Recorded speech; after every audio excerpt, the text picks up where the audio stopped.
Hey, Ms. Cox, Yes, ma'am. can you please send all of the information or the link again to Ms. Foster? And if there's a way that you could text her the number, the meeting ID, and the passcode, that would be great. I will do it. Miss June, we are live. Good evening. This is Clover Garden School Board of Directors meeting. Call this meeting to order at 6:43 p.m. on January 12th, 2021, sorry. Ms. Verakin, role and mission. Sure. The role of the board, where you're entrusted to care for the current school and stay focused on the vision for the future school. No trust, no unity, no progress. And the mission, Clover Garden School will foster community, generate enthusiasm, challenge students academically, and produce successful citizens. Great, thank you. Did everyone have a chance to review the agenda for this evening? Are there any changes or questions regarding the agenda? Do I have a motion to approve tonight's agenda? Ms. Saunders, second. Mr. Brooks, all in favor? Mr. Hackney, Mr. Huffines, Ms. Saunders, Mr. Brooks, Ms. Lane? Thank you. 6.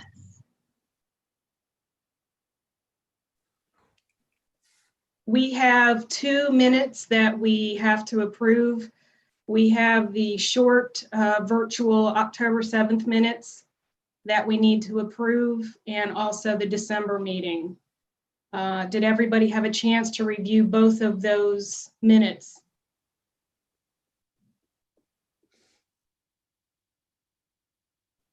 I'm going to first do October 7th, and then we'll do the December meeting. For October 7th, do I have a motion to approve those minutes? Mr. Huffines, second. Mr. Brooks, all in favor? Ms. Saunders, Mr. Brooks, Mr. Huffines, Ms. Lane, Mr. Hackney, thank you. There was one change to the December meeting, clarifying the vote for the return to school on January 19th. It switched from a 5-0-2 to a 4-0-3. Mr. Huffines had abstained. Ms. Jackson, you've made those corrections? Thank you. Do I have a motion to move or approve the December meeting minutes? Mr. Brooks, second. Ms. Saunders, all in favor? Mr. Brooks, Ms. Saunders, Mr. Huffines, Mr. Hackney, Ms. Lane, thank you. Ms. Foster has now joined the meeting. She will just be audio this evening. Ms. Verakin, do we have anyone for public comment or statements of public comment? No, ma'am. Thank you. Next item on the agenda, finances. Ms. Simmons, update. In everyone's packet should be the November budget. Let me know if you have any questions. Everyone received the November budget. Any questions? Okay, great. Okay, academics. Ms. Moore, the principal's report. You have to vote. Ms. June, can you vote on it? Have to vote. Oh, I'm sorry. I'm sorry. Yeah. Do I have a motion to approve November budget? Ms. There's Saunders? October is on there too.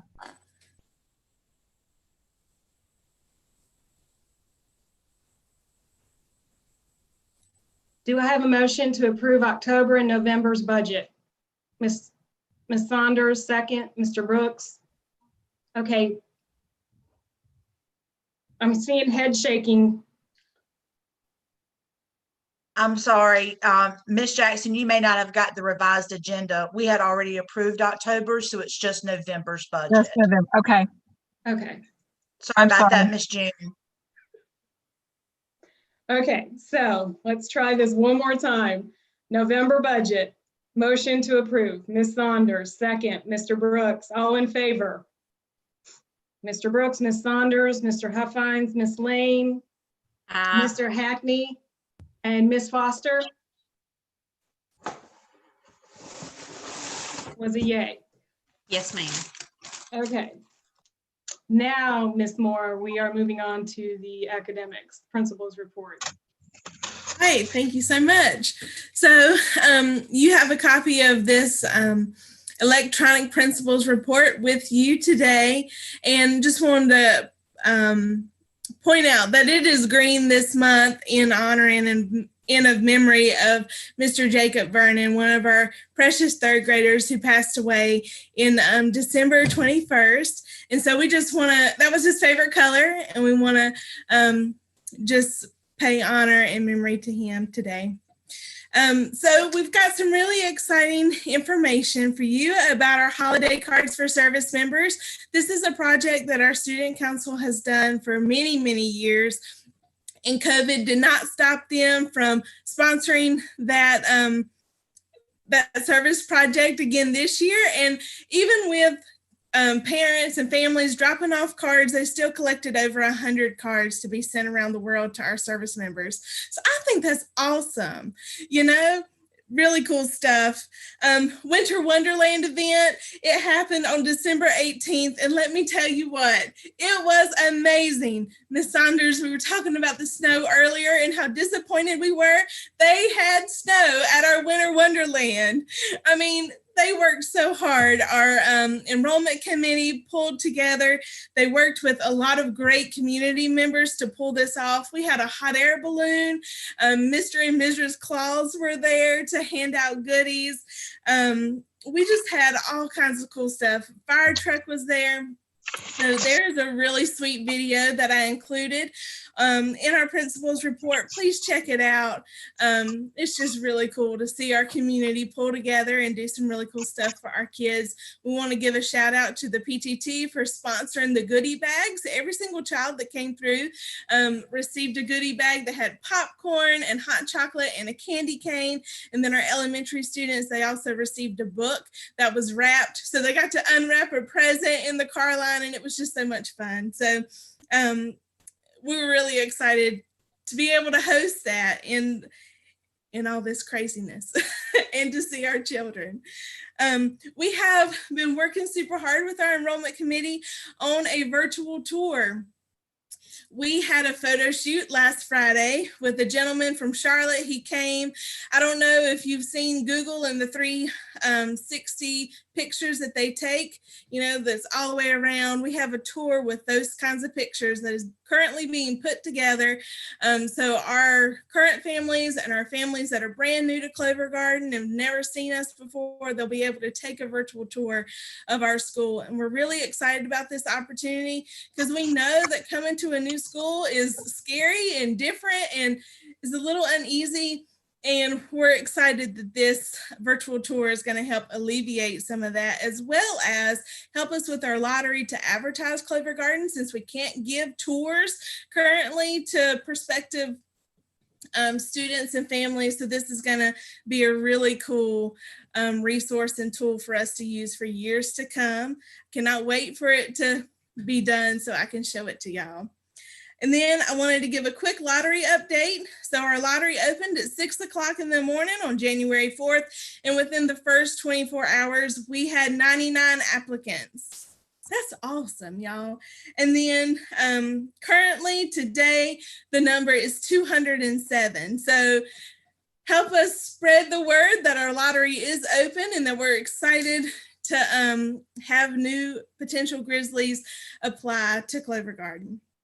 And then the last thing, our current enrollment is 655. And that's all I have. Thank y'all.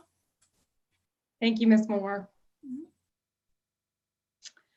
Okay, our next item is old business, cross-country course. The athletic boosters, Mr. Huffines and I are going to meet with the athletic boosters on January 25th, just to discuss, I think, early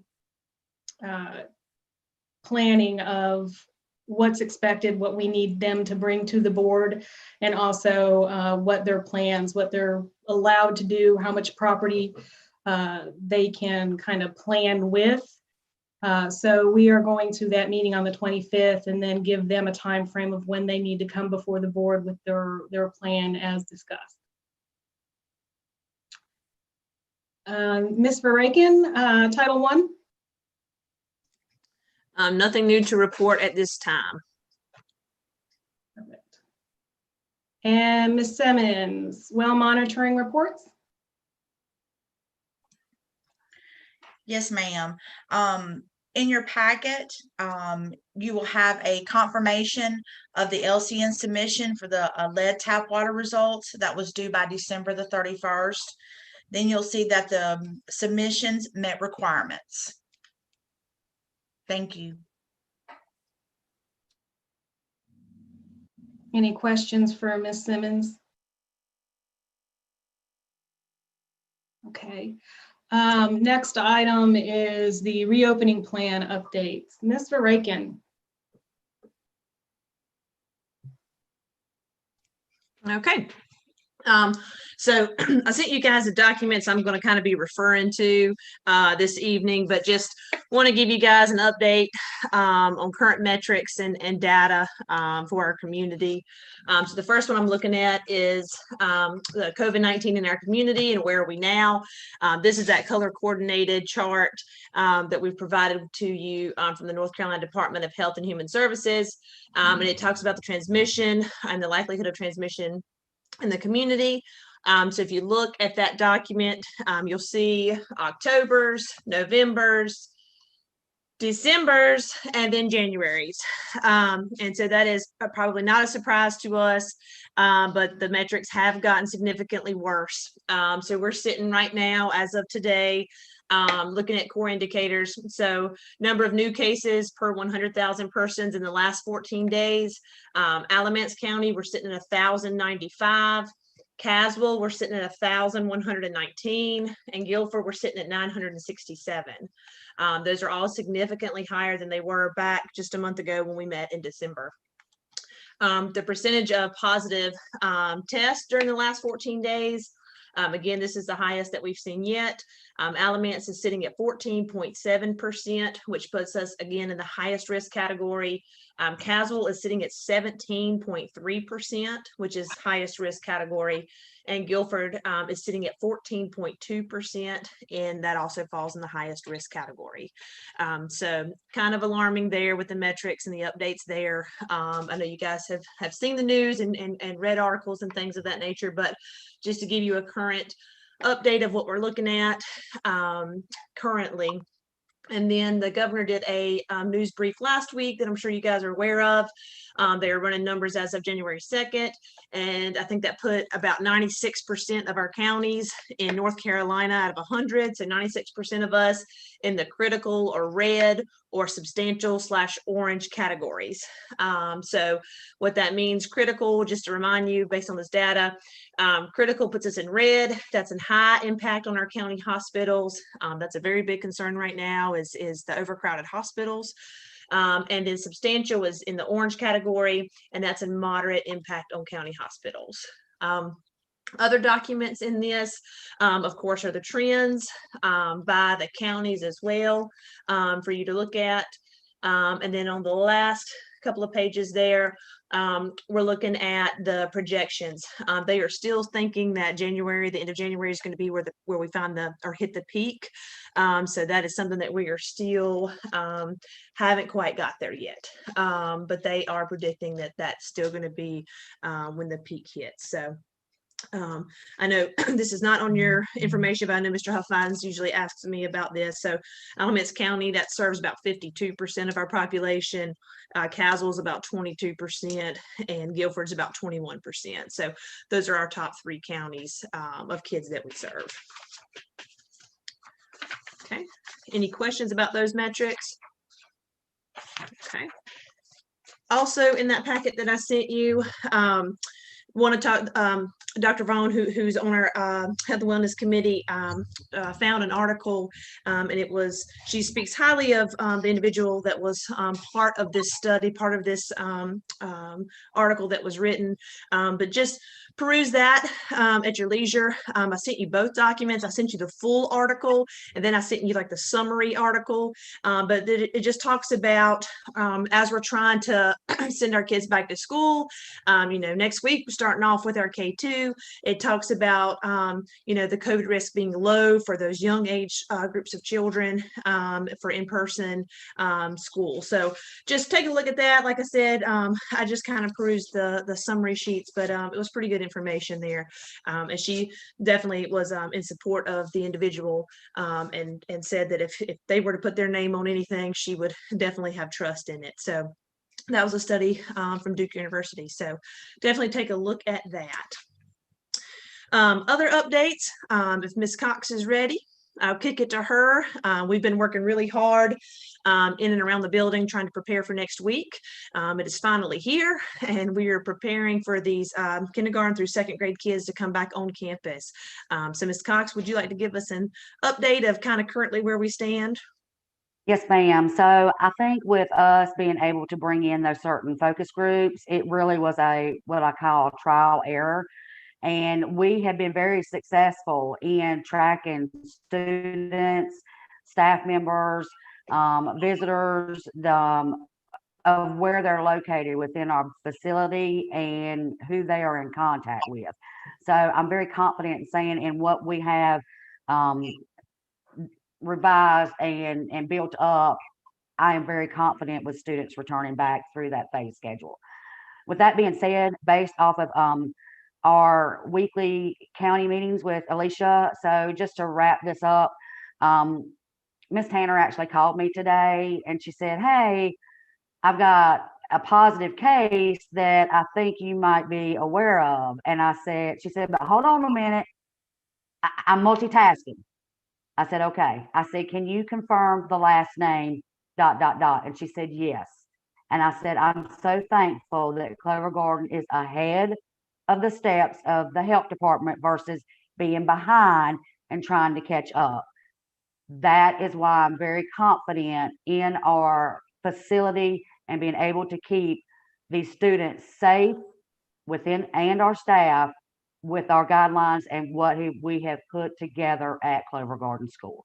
So that made me very confident to relay to you guys for the board members, whether regards to whatever decision you have, what we're doing now is being effective.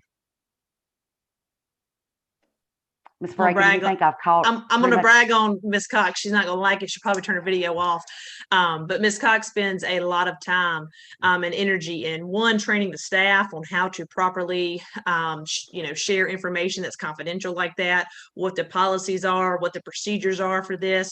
And she has created our own in-house dashboard. And that's what she's referring to. So she tracks every individual that has gotten sick, that is a close contact. I mean, she is the contact tracer before it even gets to that point, because the health department has been such a fantastic resource for us, but they're just like everybody else, they're spread really thin, and so I've just been really blessed and happy with how much work, like I said, Ms. Cox continues to put in for our school, because we are ahead of the game for lack of better purposes. I mean, we're there, and that makes us feel much more confident in bringing larger numbers of kids on campus. So thank you, Ms. Cox, for your continued work in that. Thank you. And I will say that Alicia told me, she said, when I knew of what school to call, I was very comfortable. So that made me feel really good. So for you guys, and thank you, Ms. Rakin, I'm doing what's best for everybody. Yeah. Great job, Ms. Cox. Thank you, Ms. Cox. Some other things that we are doing just to continue to give you updates. The plexiglass pieces are in now for our K-2 folks. So they are getting mounted to desks this week. So each one of them will have an individual plexiglass mini cubicle, so to speak. So they're working on that this week. Another big piece that Ms. Simmons has worked on is there's an ionizer that goes in our HVAC units for K2. So they're working on getting that piece and getting that piece installed. Basically, it helps with the ventilation, which that is what has been basically reiterated over and over again to us from meetings we've sat in on, is the ventilation is key. So that's another piece that we're trying to help add to our mitigation strategies. So we're very excited about those, and I'm ready to see those in action. Anything else, Ms. Cox or Ms. Simmons, on that end? All right. Other updates, like I said, health and wellness are on it. They spend a lot of time and energy in just being very thoughtful in the process of returning to campus for on-site learning. A big piece of what we've communicated to families recently is to make sure that they are continuing to self-report and to be honest. That is the only way that we're going to keep everybody protected, is if people are honest and they follow the guidelines. If kids have symptoms, keep them at home. That is one big thing they have told us, not to brush it off, not to say it's something else. If they have symptoms, to keep them home, just to prevent everybody from getting sick. So that's going to be a big push from us that we will continue sharing with families, is the importance of that. So that's kind of, like I said, what they're working on right now. Other updates. So focus groups, as Ms. Cox mentioned, are going great. We're excited. We have a system in place to continue bringing in more kids, and then more of our EC population coming soon as well. So those ladies have worked really hard on that to make sure that that is effective. So we're excited about the continued learning that these kids are getting while just being on site. So that is going to keep continue. That's a good program we're doing. We appreciate the opportunity to be able to offer that right now. And other updates that I have, just a quick one from band. So band, you guys approved last meeting for them to go ahead and get started on the 11th. So this week they're actually sending out some paperwork. Mr. Babb and I met last week. He's getting ready to start bringing in small groups at a time to start working on. He's created a show for them to perform in March-ish, April. And so he's got some plans for how he wants to bring kids in. He does have the masks for the instruments in. He is social distancing all the kids. A big piece of guidance that we've gotten is to make sure in those type of classrooms that you every 45 minutes ventilate. So he's got breaks built in where he's going to take the kids outside. And right now we're looking at doing like a cohort there Monday and Tuesday, from like 4 to 5:30, because it's considered extracurricular. So Monday and Tuesday, then Wednesday's a deep cleaning day, and then Thursday and Friday will be a different group of kids. So right now that's going to keep our numbers to around 20 that are in each one of those groups, with the goal that by March coming, hopefully numbers are good, he can combine and have all 44 there at one time. So those are kind of the goals that he's putting forth, and parents will start receiving information about that this week in regards to if they allow their children to participate in this opportunity. They're doing a lot of virtual stuff, of course, right now, and he's got a virtual show prepared for later on, but they really are working. The families will start getting some more information about that, on actually being able to bring their kids back on campus to participate in some marching activities. Athletics. So athletics has kicked off their season. You guys approved to let them start practicing before Christmas. That's been a roller coaster, just like we knew. Coach has done a great job with, if people are sick or anything like that, making sure we're on it, and we're all sharing the same information and the same procedures. So they got started. Very excited about them. Ball games look very different right now. It's a smaller crowd. There's a maximum of like 25 spectators. And like I said, it looks different, but I'm very proud of the coaches, Coach Moyer, the athletic boosters, the parents, the kids. They understand the seriousness of what we're dealing with, and they understand and appreciate the opportunity to even be out there playing. So they have all abided by what we've asked them to do. Parents they have to leave right after their game is over so we can clean the bleachers and clean the floors and then bring the new group in. And everybody's been real good, especially Friday evening when they had to wait outside in the snow and ice until we would let them in because we had too many people people in the building. So I do commend our families for just being patient and understanding that these are the rules and this is our reality. But in order for us to be able to have athletics, these rules have to be followed. So awesome stuff there. Right now, our varsity girls have the best record so far. They're 2-0. So we're excited about their season so far. One thing that they did add, athletics has a medic or a first responder that's going to be at every home game. As we talked about with the masks, the kids did great with that. Fantastic, wearing their mask, playing ball. But there is a medic or a first responder at every home game, so that is just an added safety precaution for us in case someone were to need those folks. They are going to be there for them. Other thing with athletics, we did install a Pixelot system, which is really cool because we have a limited amount of spectators that can be at the gym.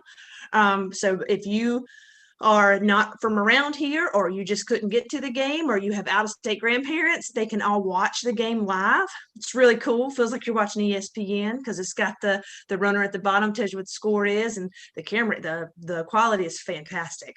And following the kids and the ball up and down the court. So that system has been fantastic, and we've had a lot of our families go ahead and subscribe to that. So right now, we didn't quite have enough numbers for our varsity boys and middle school boys soccer teams.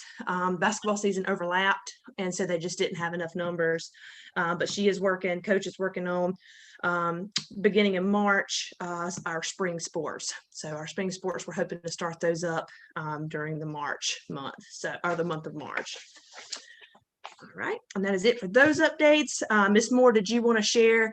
Ms. Moore gathered some information for us as we talk about reopening, and you guys always like to kind of know what's going on around us and in the community, and I feel like it's ever changing. That's just kind of been our motto, is just be patient.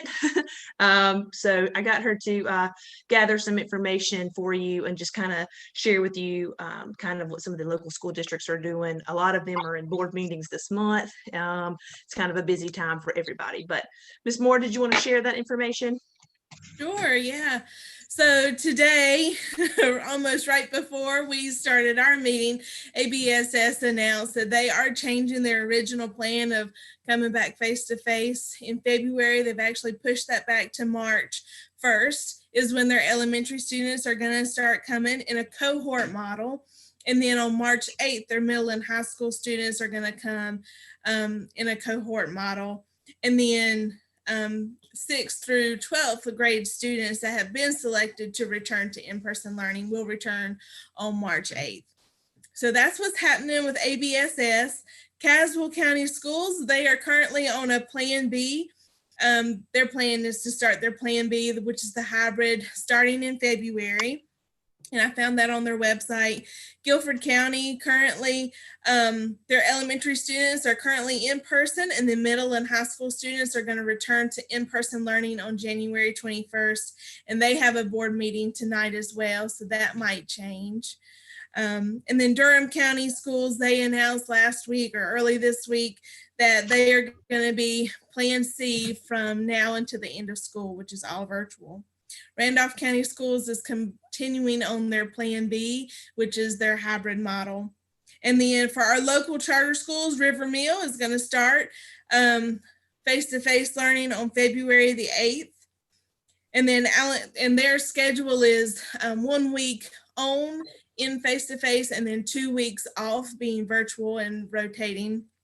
And then Alamance Community School is currently operating under Plan C, which is all virtual. And then Hallbridge is from what I've been able to find from them, from their November board meeting minutes, said that they're going to reopen for return to learn on January the 20th in 3 cohorts. So I'm assuming that's going to be like River Mill.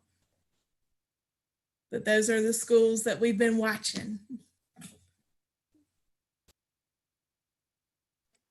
Thank you, Ms. Moore. And Ms. June, that is it for the major updates and things like that. Okay. Any questions for Ms. Veraken regarding reopening or any of the updates she provided?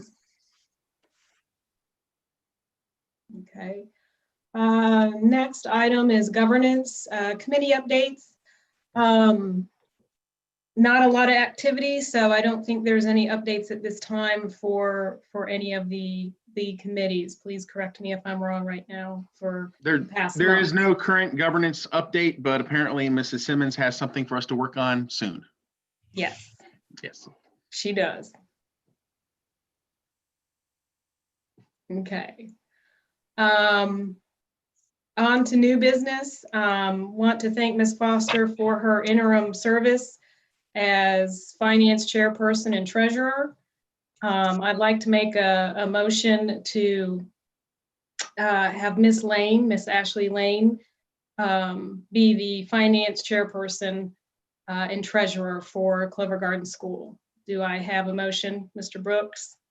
Do I have a second? Second. Mr. Huffins? And Ms. Foster? I'm sorry, you cut out there. That's okay. You're good. Okay, Good. so we had a first and a second. All in favor? Yes.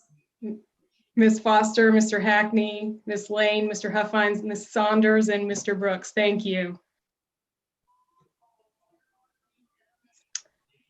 We do not have closed session for this evening. Our next meeting will be on February 9th, 2021. Are there any other items for discussion this evening? If not, I would like a motion to adjourn at 7:14 p.m. Do I have a motion to adjourn? Mr. Brooks, do I have a second? Ms. Lane, all in favor? Ms. Saunders, Mr. Brooks, Mr. Huffines, Ms. Lane, Mr. Hackney, Ms. Foster? Yes, ma'am. Thank you.